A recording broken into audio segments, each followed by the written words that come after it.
Entonces, vamos a hablar ahora de miocardiopatía hipertrófica, que es acá donde habíamos quedado con Lucas.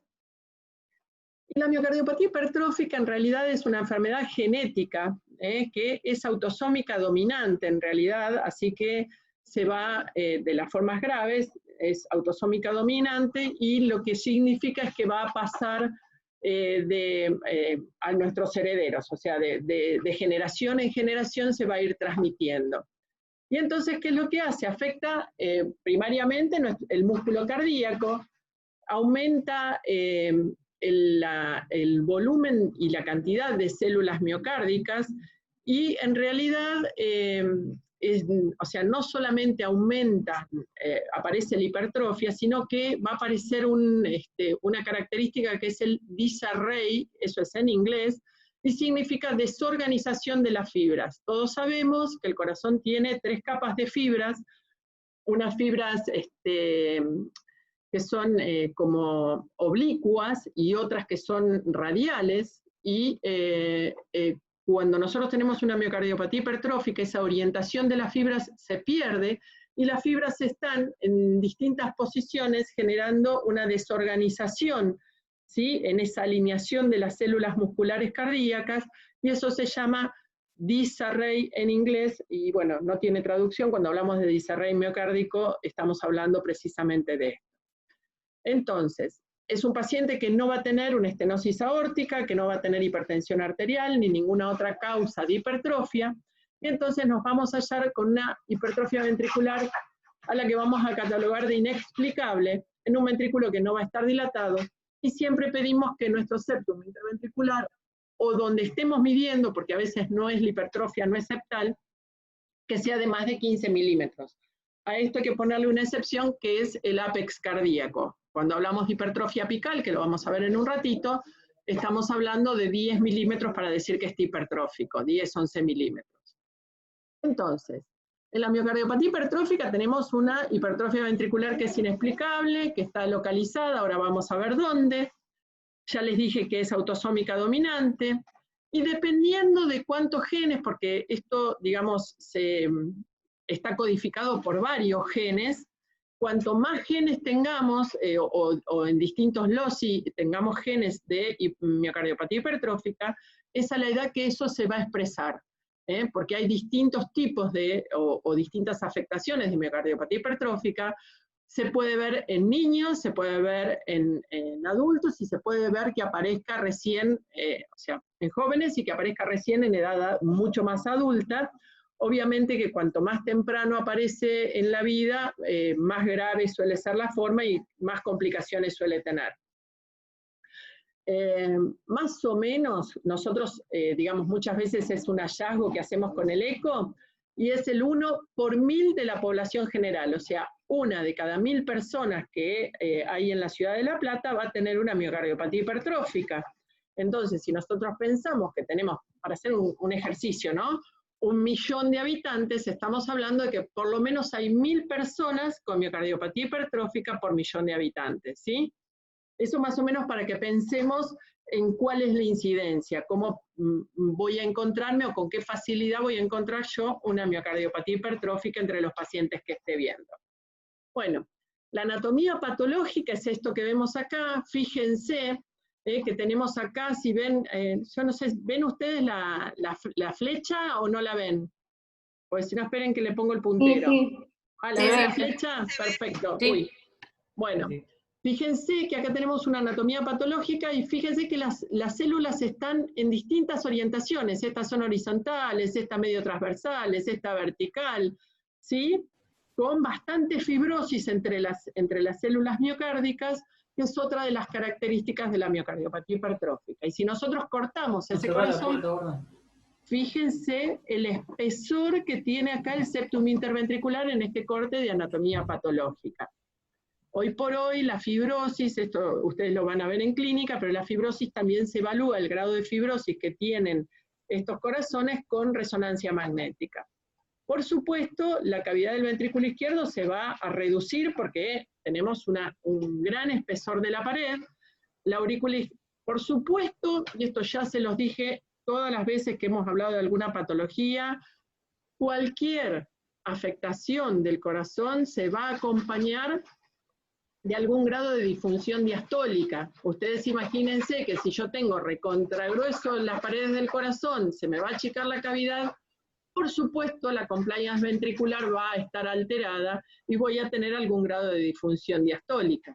Pero además, como a la sangre, para lograr entrar en el corazón, que va a estar la cavidad del ventrículo izquierdo disminuida, va a tener que, digamos, hacer fuerza, entre comillas, vamos a tener una dilatación de la aurícula izquierda. Además de esto, tenemos otra complicación que suele aparecer, que se ve más o menos en un 25 a 30% de estos pacientes, que es la obstrucción en el tracto de salida del ventrículo izquierdo. Porque, ¿qué es lo que pasa? No solamente tenemos un problema de afectación del espesor de la pared, sino que también se suele acompañar de válvulas mitrales muy laxas. La sangre se va a acelerar para tratar de salir por el tracto de salida, y entonces va a generar un efecto Venturi que se va a chupar literalmente la valva anterior mitral, que va a chocar contra el septum y generar una obstrucción dinámica, así se llama, del flujo que tiene que salir a través de la válvula aórtica. Las miocardiopatías obstructivas o con obstrucción del tracto de salida suelen tener peor pronóstico, se acompañan a veces de síncope, y estos son los pacientes que, digamos, no pueden hacer actividad física porque tienen riesgo de muerte súbita. Así como también un espesor del septum o de cualquier sector que tenga miocardiopatía hipertrófica en el corazón de más de 30 milímetros, tiene indicación de cardiodefibrilador implantable porque son pacientes que tienen mala evolución y alta chance de morirse de una muerte súbita, ¿sí? Entonces, tenemos varios tipos de miocardiopatía hipertrófica. Digamos, la que vemos más frecuentemente es la hipertrofia septal asimétrica, o sea, un septum mucho más abultado que la pared posterior o la pared lateral, si bien también van a estar hipertróficas, que puede tener este mecanismo de obstrucción o no tenerlo, ¿sí? La hipertrofia concéntrica del ventrículo izquierdo, o sea, todas las paredes simétricamente hipertróficas en pacientes que no tengan hipertensión ni estenosis aórtica, ninguna causa para tener hipertrofia concéntrica del ventrículo izquierdo, llegamos a la conclusión de que tienen una miocardiopatía hipertrófica, y esto representa nada más que el 10% de los pacientes con miocardiopatía hipertrófica. Puede haber hipertrofia de la pared posterior o de los músculos papilares, que se ve en personas jóvenes, y después hay una forma que es mucho más frecuente en pacientes asiáticos en Japón, que es la hipertrofia de las paredes apicales. Pero acá en Argentina hemos visto, se ve la hipertrofia apical, tengo varios pacientes y varios ejemplos, se ve la hipertrofia apical.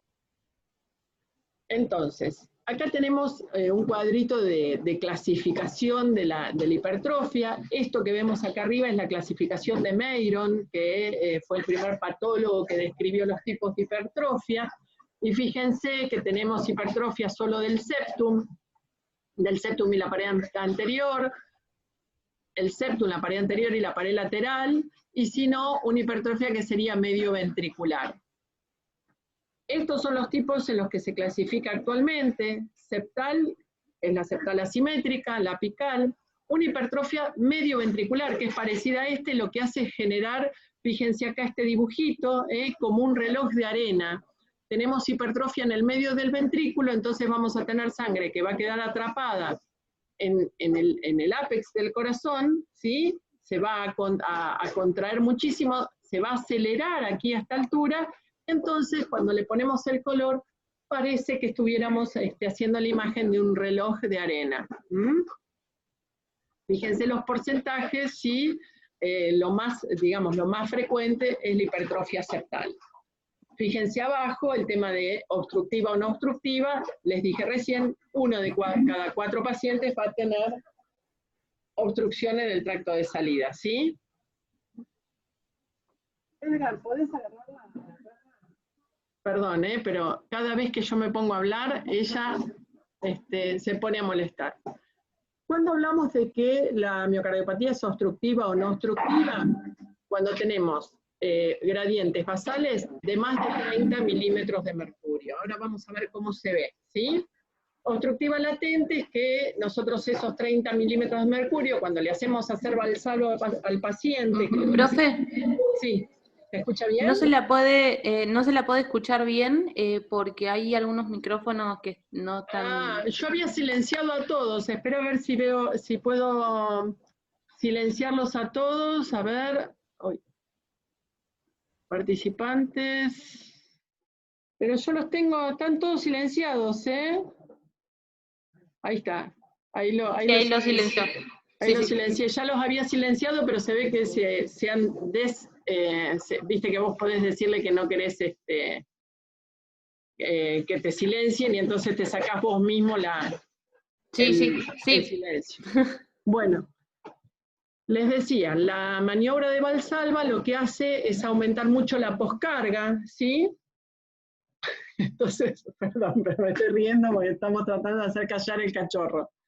Lo que hacemos es aumentar la poscarga y entonces va a aumentar, nos vamos, dice que se va a terminar en 10 minutos, necesitamos mucho más tiempo, hoy vamos a estar casi hasta las 8 seguramente, así que si se corta, volvemos a entrar con la misma clave.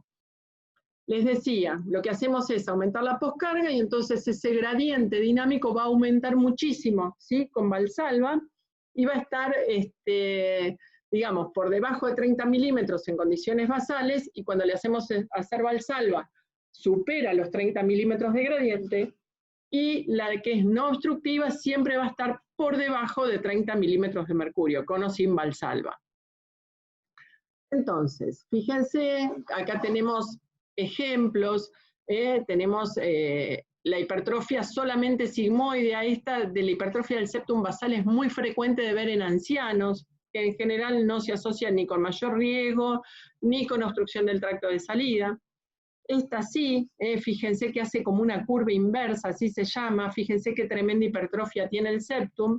Esta es la que se suele asociar con la obstrucción dinámica del tracto de salida. Esta es la hipertrofia apical, fíjense que tenemos finas las porciones basales y más gruesas hacia la punta, y otra que es más simétrica, que puede tener, digamos, predominancia de una u otra pared, pero en general están todas hipertróficas.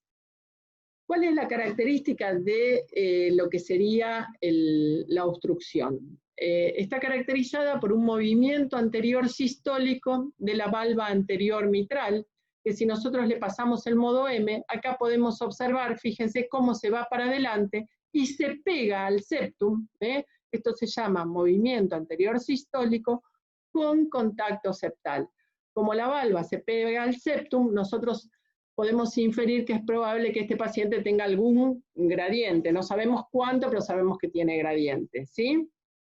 Fíjense acá, tenemos una hipertrofia del septum, que es más medio ventricular.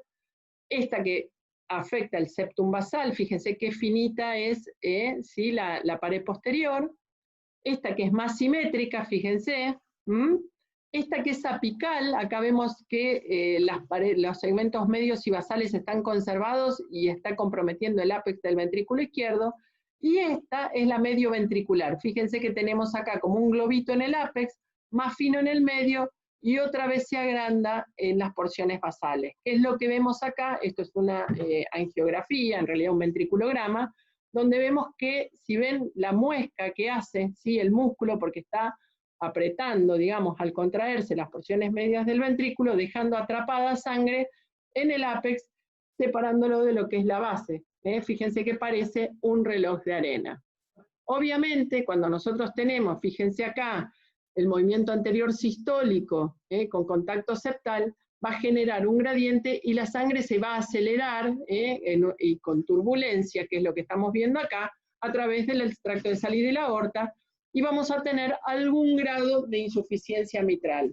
Muchas veces la insuficiencia mitral, si tenemos un movimiento anterior sistólico importante, va a ser significativa, moderada, severa. Es muy difícil a veces de valorar.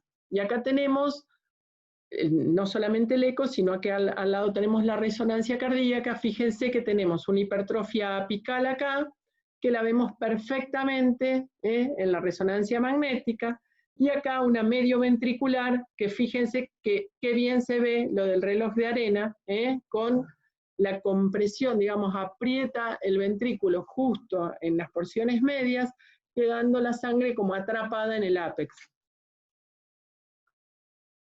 Lo que hacemos habitualmente es esto, medir cuánto mide el septum, cuánto la pared anterior, la pared lateral, la pared inferolateral, la inferior y el septum inferior, y para tener todas las medidas, y lo vamos a describir para poder decir, o sea, para poder hacer un seguimiento. ¿Por qué? Porque no es que esto es un fenómeno que uno le midió 15 y siempre va a tener 15.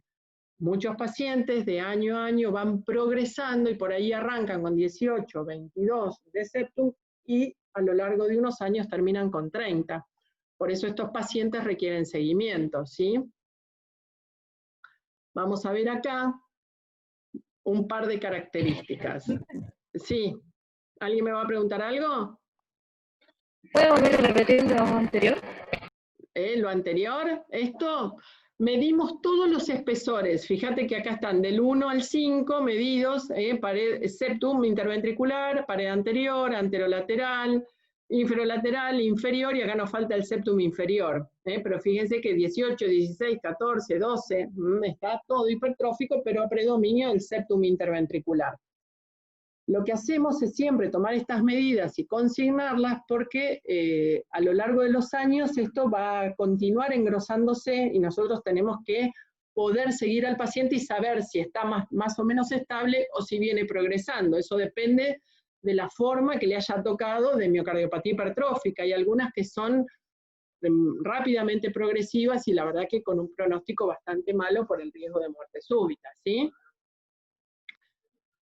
Les decía, acá lo que tenemos no solamente es el movimiento anterior sistólico, sino que tenemos, fíjense, que cuando la valva anterior se pega acá en sístole, el cajoncito aórtico que tiene que estar, digamos, bien cuadradito, fíjense que tiene un colapso acá mesosistólico, y esto coincide con este contacto septal porque lo que hace es disminuir el flujo que está pasando a través de la válvula. El flujo se va a acelerar, el gradiente va a aumentar, pero el volumen de sangre que va a pasar va a disminuir, y por eso voy a tener este colapso mesosistólico.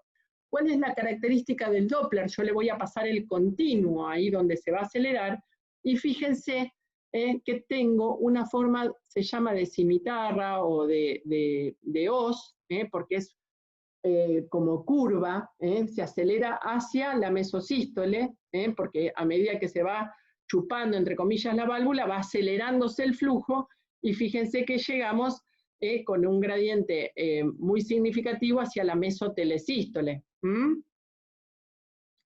Acá lo tenemos mejor, acá lo podemos ver, fíjense cómo se chupa y se pega un septum que está bien engrosado. Fíjense que esto es 1 centímetro, mide prácticamente 18 milímetros el espesor del septum interventricular.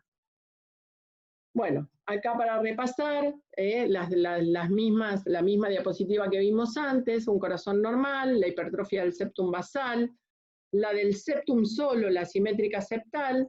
Esta es la simétrica invertida, que es la que afecta a la pared lateral o posterior, que es frecuente en los jóvenes. La simétrica, que es la que vimos que más o menos afecta al 10% de los pacientes con miocardiopatía hipertrófica, y la apical, que, como dijimos, es mucho más frecuente en orientales, en japoneses, en chinos, pero se ve acá también. Y la otra cosa que podemos tener, que también se ve en pacientes jóvenes, es la hipertrofia aislada de los músculos papilares. ¿Qué hacemos? Le hacemos un eje corto y medimos, a ver dónde nos dé, porque a veces están como deformaditos, como ovalados, podemos ver dónde mide más de 10 milímetros, hasta 11 nos podemos estirar, pero el tema es que no mida más de 11 milímetros, porque ahí sí podemos hablar de hipertrofia de los músculos papilares.